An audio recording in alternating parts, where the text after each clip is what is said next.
আজ আমি কথা বলবো ওড়িশার একটি ক্রাইম থ্রিলার মুভি নিয়ে, যার নাম 4। এই মুভিতে 4টি আলাদা আলাদা কাহিনীকে খুব সুন্দর করে সাসপেন্সলি তুলে ধরা হয়েছে। প্রত্যেকটা কাহিনীর মধ্যে রয়েছে আলাদা আলাদা রহস্য আর বেশ কিছু টুইস্ট। তো চ্যাপ্টার 1 হলো দ্য অ্যানিমেল। সিন শুরু হয় কান্দাপাড়ার একটি গ্রামের জঙ্গলে। সন্ধ্যার পর স্বামী স্ত্রী তাদের মোটরসাইকেল করে বাড়ি যাচ্ছিল। একটু পরে আমরা দেখি লোকটা পড়ে আছে আর তার বউকে কেউ টানতে টানতে জঙ্গলের ভেতরে নিয়ে যাচ্ছে। লোকটা এখানে পড়ে আছে আর ওদিকে সেই অজ্ঞাত লোকটা তার বউকে ধর্ষণ করে, আর এক পর্যায়ে সে দা দিয়ে কেটে, বুঝতে পারছেন। সিন চলে আসে সকালে। নিউজে সেই খবরটা ছড়িয়ে পড়ে মুহূর্তে। ঠিক দুপুরবেলা আমরা প্রবীণ নামের একটা লোককে দেখি যে তার টিভিএস মোটরসাইকেল নিয়ে উড়িষ্যা গান গাইতে গাইতে সেই জঙ্গল দিয়ে তার বাড়ি ফিরছিল। অন্যদিকে সেই জঙ্গলে আমরা শ্যামকে দেখি, যার মোটরসাইকেল খারাপ হয়ে গেছে। সে মোটরসাইকেল চালু করার চেষ্টা করছে কিন্তু ব্যর্থ হয়ে পড়ে। এরপর সে রাস্তায় দাঁড়িয়ে অন্য লোকের সাহায্য নেওয়ার চেষ্টা করে, কিন্তু জঙ্গলের রাস্তা হওয়ার কারণে সেখানে তেমন মানুষ আসা যাওয়া ছিল না, আর কেউ সেখানে দাঁড়াচ্ছিল না। এই সময় প্রবীণকে দেখে শ্যাম। তখন শ্যাম তাকে থামায় আর বলে, ভাই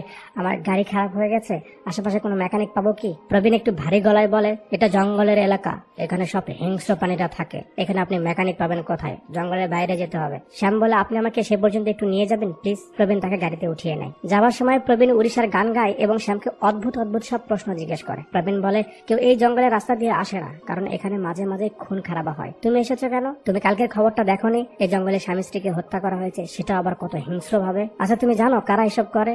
জানো না, যারা কাঁচা মাংস খায়। তুমি কখনো খেয়েছো কাঁচা মাংস? শ্যাম বলে না। এদিকে আমরা প্রবীণকে কেমন জানি আজীব ব্যবহার করতে দেখি। প্রবীণ আবার শ্যামকে তার গার্লফ্রেন্ডের ব্যাপারে জিজ্ঞেস করে। শ্যাম বলে, না আমার গার্লফ্রেন্ড নেই। প্রবীণ বলে, তুমি কি কখনো কোনো মেয়ের সঙ্গে ঘাপাঘাপ করেছো? শ্যাম কিছুটা বিরক্ত হয়ে বলে, না ভাই প্লিজ, আপনি গাড়ি চালান তো। একটু পর শ্যাম লক্ষ্য করে প্রবীণের শার্টে রক্ত লেগে আছে। শ্যাম একটু ঘাবড়ে গিয়ে তার ব্যাপারে জানতে চাইলে প্রবীণ বলে, তুমি ভয় পেয়েছো? আমরা মানুষরাও না বেশ আজব। শরীরের ভিতরে রক্ত ফুটবল খেলছে, তাতে আমরা ভয় পাই না, কিন্তু সেটা বাইরে এলে আমাদের ফেটে যায়। এই বলে ভয়ানক একটা হাসি দেয়। তো যাই হোক, কথা বলতে বলতে প্রবীণ যাত্রা বিরতি দেয় হিসু করার জন্য। গাড়ি সাইড করে জঙ্গলের ভিতরে যায় হিসু করতে। এদিকে শ্যাম প্রবীণের এমন আচরণে বেশ ভয় পেতে থাকে। আর এক সময় তার ব্যাগে একটা চাপাতি দেখতে পায় যাতে রক্ত লেগে আছে। শ্যাম চাপাতিটা হাতে নিয়ে এদিক ওদিক দেখতে থাকে আর প্রবীণের দিকে যায়। এরপর ধাম ধাম করে মেরে দেয় প্রবীণকে, তারপর টেনে নিয়ে যায় ভিতরে। এরপর শ্যাম প্রবীণের মোটরসাইকেল নিয়ে সেখান থেকে চলে যায়। আর এই সময় ব্যাকগ্রাউন্ডে এই খবরটা প্রচার করা হয় যে জঙ্গলে আরো একটা হত্যা হয়েছে, দিন দিন এখানে ক্রাইম বেড়ে যাচ্ছে, পুলিশকে এখন এই ব্যাপারে আরো পদক্ষেপ নেওয়া দরকার। এরপর আমরা দেখি আবার একটা লোকের গাড়ি খারাপ হয়ে গেছে আর সেও সাহায্যের জন্য রাস্তায় দাঁড়িয়ে আছে। তখন আমরা অন্য সাইড থেকে আবার শ্যামকে আসতে দেখি, আর এখানে কাহিনীটা আটকে পরের চ্যাপ্টারে চলে যায়। Chapter 2, paradox. কাহিনী শুরুতে আমরা একটি মেয়েকে দেখতে পাই যার নাম ছিল দিব্যা। সে একজন সাংবাদিক। এই কাহিনী সাদা কালোতে চলতে থাকে, সেটা কেন তা আমরা পরে জানতে পারবো। তো দিব্যা একটা সাইকোলজিস্টের কাছে যায় একটা রোগীর ব্যাপারে ইনফরমেশন নেওয়ার জন্য, কিন্তু ডাক্তার ইনফরমেশন দিতে না করে দেয়। দিব্যা বলে, স্যার এটা কারো জীবন মরণের প্রশ্ন, প্লিজ বলুন। তখন ডাক্তার সেই রোগীর নাম এবং ঠিকানা দিয়ে দেয় আর বলে, সে খুব ভালো একজন চিত্রশিল্পী, বাট সাবধান, সে এখন কিন্তু স্বাভাবিক পর্যায়ে নেই, সো তোমায় খুব সাবধানে থাকতে হবে। বাড়িতে এসে দিব্যা সেই লোককে ফোন করে আর তার পরিচয় দেয় এবং দেখা করার কথা বলে। লোকটা প্রথমে না করে, বাট দিব্যা যে কোনো ভাবে তাকে কনভিন্স করে নেয়। সে তাকে তার বাসায় যেতে বলে। তো কিছুক্ষণ পর দিব্যা তার বাসায় পৌঁছে যায়। এখানে আমরা তার নাম জানতে পারি যে এর নাম বীরেন। ভিতরে গিয়ে দিব্যা বলে, তাহলে আমরা শুরু করি, কোথা থেকে আপনি আপনার কাহিনী শুরু করতে চান? বীরেন বলে, আমার কাহিনী কেন? এখানে আমরা দেখি যে বীরেনের ক্যারেক্টারটা বেশ আজব। বীরেন বলে, আমি কি আপনার কাহিনী জানতে পারি? দিব্যা বলে, আমার কাহিনী জানার কোনো প্রয়োজন নেই, আমি এখানে আপনার কাহিনী জানতে এসেছি। আপনার কাহিনী অনেক গুরুত্বপূর্ণ, আপনি আপনারটা বলুন। বীরেন বলে, আমার কাহিনীতে এত আগ্রহ দেখাচ্ছ কেন তুমি? দিব্যা বলে, সবকিছু লাভ লোকসান ভেবে হয় না, আর কিছুদিন হলো আপনি ঘরের বাইরে বের হচ্ছেন না, আপনার ডাক্তারের সঙ্গে দেখা করছেন না কেন?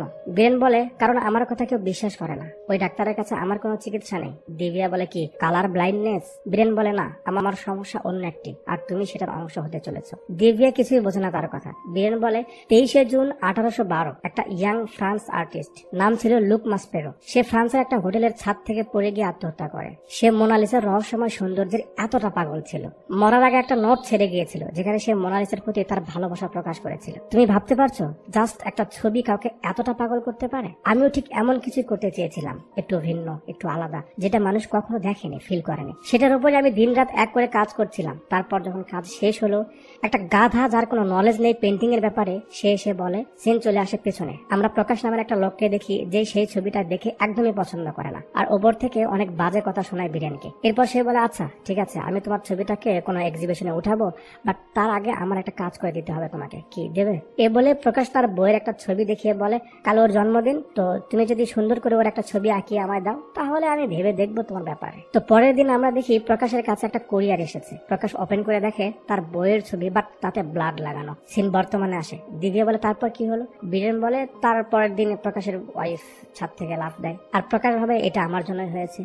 দিব্যা বলে, ও এই জন্যই আপনি বাইরে আসেন না? আপনার তো বাইরে এসে সব বলা উচিত। বীরেন বলে, না আমি না, একদিন আমার পেন্টিং কথা বলবে। বীরেন বলে, কিছুদিন হলো আমি একটা নতুন প্রজেক্টে কাজ করছি, একটি মেয়ের পেন্টিং, অসাধারণ সুন্দর সে মেয়েটা। দিব্যা জিজ্ঞেস করে, আমি কি দেখতে পারবো? সে বলে, না এখনো কাজ পুরো হয়নি। দিব্যা বলে, কে সে? বীরেন বলে, প্রথমে সে অচেনা ছিল কিন্তু এখন অনেকটা পরিচিত হয়ে গেছে। দিব্যা তার নাম জানতে চাইলে বীরেন বলে, দিব্যা।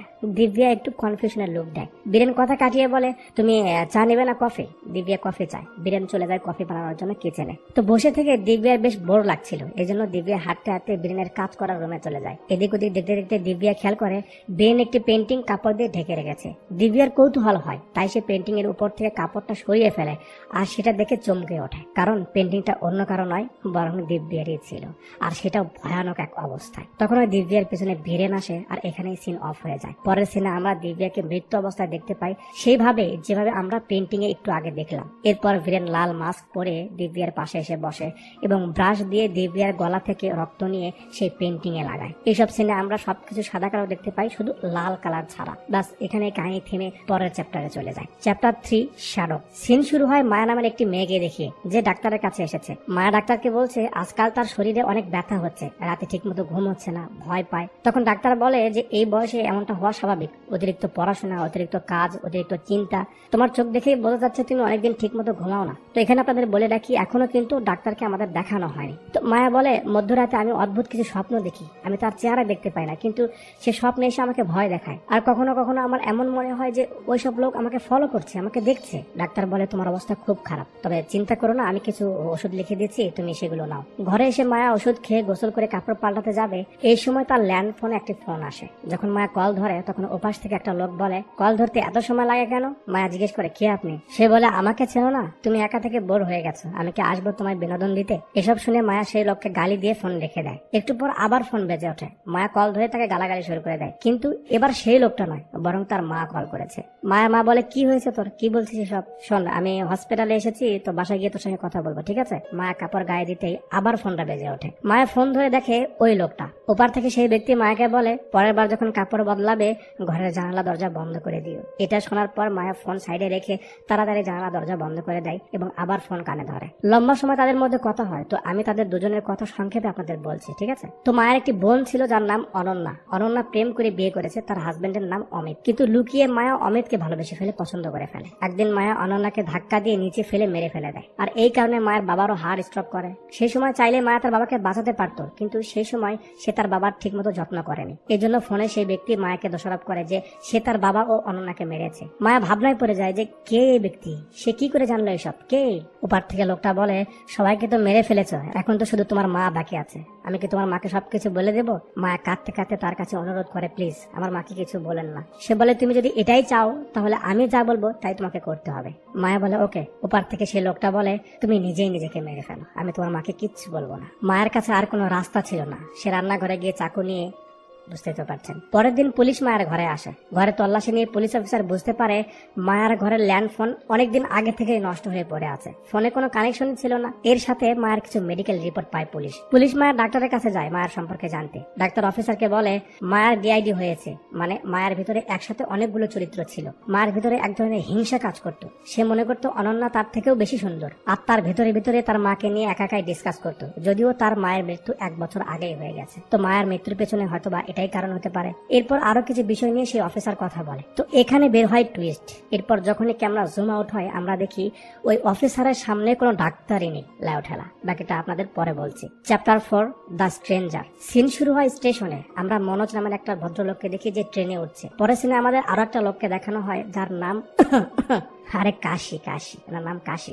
আমরা দেখি দুজন এক জায়গাতে সামনাসামনি বসেছে। মনে হচ্ছিল একটু গম্ভীর প্রকৃতির লোক। তারপরেও কাশি বারবার তার সাথে কথা বলার চেষ্টা করছিল, তার এবং তার ফ্যামিলির সম্পর্কে জানার চেষ্টা করছিল, কিন্তু মনোজ কাশিকে জবাব না দিয়ে তার পত্রিকা পড়া নিয়ে ব্যস্ত থাকে। এরপর কাশি বলে, আমি না আজকাল পত্রিকা পড়া ছেড়ে দিয়েছি। মনোজ একটু তার দিকে তাকায়। কাশি বলে, যখনই পত্রিকা খুলি তখনই অ্যাক্সিডেন্ট, রূপা, খুন এসবই দেখি, এজন্য আর পড়ি না এসব। আচ্ছা, আপনি কি রোজ পত্রিকা পড়েন? মনোজ বলে, হ্যাঁ। তো কাশি বলে, তাহলে তো কিছুদিন আগের খবরটাও পড়েছেন, 8 বছরের একটা বাচ্চার অ্যাক্সিডেন্ট হয়েছিল। মনোজ বলে, তাতে অবাক হওয়ার কি আছে, প্রতিদিন তো কেউ না কেউ অ্যাক্সিডেন্ট করছেই। কাশি বলে, আরে না, ওই অ্যাক্সিডেন্টটা অস্বাভাবিক ছিল, ওই অ্যাক্সিডেন্টে আমার বাচ্চা মারা গিয়েছিল। এবার মনোজ পত্রিকা বন্ধ করতে বাধ্য হয়। কাশি কাঁদতে কাঁদতে বলে, আমার বাচ্চা আমার পাশে দাঁড়িয়েছিল স্যার, দূর থেকে একটা গাড়ি ফুল স্পিডে এসে আমার বাচ্চাকে উড়িয়ে নিয়ে গেল। আমার বাচ্চা ছটফট করছিল, আমি কোলে নিয়ে হাউমাউ করে কাঁদছিলাম, ব্যথায় সে চিল্লাইতেছিল, আর অবশেষে আমার হাতের উপরে আমার ছেলের জানটা চলে যায়। আমার কলেজাটা ফেটে যাচ্ছিল স্যার, বাট সে আমায় তো দেখতে পাচ্ছিল না, কারণ কি জানেন, গাড়িটা এত জোরে তাকে মেরেছিল যে তার চোখ দুটো বের হয়ে ছিটকে পড়েছিল। এসব বলে আর খুব কান্না করে কাশি। কাশি বলে যে অ্যাক্সিডেন্টটা করেছিল সে চাইলে সেখানে থামতে পারতো স্যার, আমার বাচ্চাকে হসপিটালে নিয়ে যেতে পারতো, আর হসপিটালে নিলে হয়তো সে বেঁচেও থাকতো, কিন্তু সে তাড়াতাড়ি সেখান থেকে চলে যায়, আর একবার ফিরেও তাকায়নি। মনোজ জাস্ট হা করে শুনতে থাকে কাশির কথা। এরপর আমরা দেখি কাশি কাঁদতে কাঁদতে হঠাৎ করে হেসে ওঠে, হে হে করে হাসতে থাকে, আর মনোজকে বলে, স্যার ভয় পেয়েছেন? আপনি বলুন আপনার কেমন লাগবে। বেচারা মনোজ রেগে যায় কাশির উপর। ধুরু মিয়া, আপনি কি মানুষ নাকি? এ কেমন আচরণ আপনার? আপনি কি পাগল হয়ে গেছেন? নিজের ছেলেকে নিয়ে কেউ এভাবে কাহিনী করে মিয়া? জান মিয়া, ফাউল আপনি। কাশি হাসতে হাসতে মনোজকে সরি বলে আর স্বাভাবিক হতে বলে। এরপর কাশি বলে, স্যার আসলে আমি একজন স্টেজ পারফর্মার, আমি আজকে স্টেজে এই কাহিনীটা পারফর্ম করতে যাব, তো তাই একটু সেটার প্র্যাকটিস করছিলাম, দয়া করে মাফ করবেন আমায় প্লিজ, স্বাভাবিক হন আপনি। মনোজ তো রেগে গেছে। যাক, এরপর কাশি মনোজকে ফার্ম মারতে থাকে যে, স্যার আপনাকে দেখে তো বোঝা যাচ্ছে যে ভাবি খুব সুন্দর রান্না করতে পারে, বাট স্যার আমার বাড়িওয়ালিও না খুব সুন্দর মাংস রান্না করতে পারে, সত্যি বলছি স্যার। এ বলে কাশি তার ব্যাগ থেকে একটা বাটি বের করে এবং আস্তে আস্তে সেটা খোলে, রান্নার গন্ধ ছড়িয়ে পড়ে। তারপর কাশি মনোজকে সেটা টেস্ট করতে বলে, বাট মনোজ না করে দেয়। কাশি বারবার বলতে থাকে মনোজকে, বাট মনোজ বারবার না করে। আর এই সময় কাশির ফোনে একটা কল আসে, হয়তো নাটক কোম্পানি কল করেছে। তো কাশি ফোন ধরে বলে, হ্যাঁ স্যার, হ্যাঁ 5 মিনিটের মধ্যে আমি পৌঁছে যাব, দয়া করে আপনি একটু স্টেশনে দাঁড়িয়ে থাকুন, আমি নামছি, এই কিছুক্ষণের মধ্যে গাড়ি থামবে। এসব বলতে বলতে কাশি তার বাটি ওখানে রেখে চলে যায়। কাশি চলে যাওয়ার পর মনোজ লক্ষ্য করে কাশি তার বাড়ি ছেড়ে গেছে। একটু পর মনোজ তার বাটি হাতে নেয় এবং হালকা একটু খোলে, আর খাবারের গন্ধ পেয়ে যখন টেস্ট করার জন্য পুরো বাটিটা খোলে তখন সেখানে দুটি চোখ দেখতে পায়। কি অবস্থা রে বাবা! এটা দেখে মনোজ তাড়াতাড়ি বাটিটা বন্ধ করে এবং তার অস্থির লাগা শুরু হয়, বমি করতে শুরু করে। একটু পর তার ফোনে একটা কল আসে, ওপার থেকে একজন পুলিশ বলে, আমি থানা থেকে বলছি, আপনার ছেলের লাশ পাওয়া গেছে, বাট তার 2টা চোখ মিসিং। তো আমাদের মনে হচ্ছে এটা পরিকল্পিত।